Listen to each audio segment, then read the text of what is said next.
It is pretty widespread. I mean, what a lot of companies won't, well, very widespread, a lot of companies won't necessarily discuss it, but it's become regular now if executives travel to China and even to Hong Kong, they will take throwaway phones and disposable laptops.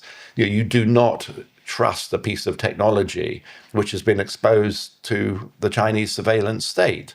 And that surveillance state has expanded and become all-encompassing under Xi Jinping. We're not just talking about surveillance cameras that can recognize emotions or faces or gait, the way people walk. We're not just talking about the way people's activities are monitored online, their locations are monitored, their interactions on social media. We're not just talking about the collection of massive amounts of DNA routinely on individuals. We're talking about the development of artificial intelligence, machine learning, which increasingly gives China the ability to cross-reference all these different data points and all these different sources of surveillance. In this respect, Xinjiang, the Uyghur people, has been a laboratory almost for it, but it's becoming commonplace now across China. And it is scary, the degree and the extent of surveillance. And this surveillance state, this apparatus, is increasingly being exported internationally. Chinese companies, telecoms companies are wiring Africa, are selling other elements of this digital infrastructure. But you don't just buy the wires. You're selling, you're importing control over your data and a certain notion of surveillance, which is incorporated in that technology. But Snowden blew the lid off the fact that the Americans were doing the exact same thing, right? They were tracking every conversation on every phone in the whole of the country. So I think, again, is this a superpower problem or is this a China problem?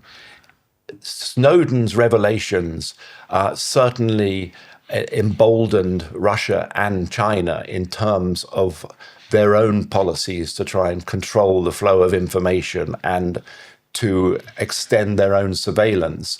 I think you'll find if you go to China or you go to Russia, you won't find a dissident in either who is particularly fond of Edward Snowden because they think he handed their governments a pretext to become to crack down far more heavily on expression, information, and to surveil in the name of protecting their societies against American intrusion. But the Americans were doing it, or the Americans had the power to do it. And I think it's like, it's made the Chinese and the Russians worse, but they started that in a way, the Americans. I think they had the ability to do it. And I think it was... Do you not think they're using that ability?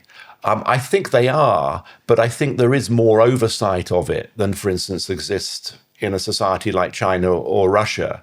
I think there should be more oversight. There should be more regulation. There should be more caution about the use of this. But I think there was a lot of pushback after the Snowden revelations because the US agencies were pushing the limits of what was technically legal at the time. I hope you enjoyed that. It was a clip from our episode with journalist Ian Williams about the economy of China. To watch the full episode, click right here. What? The economy of China.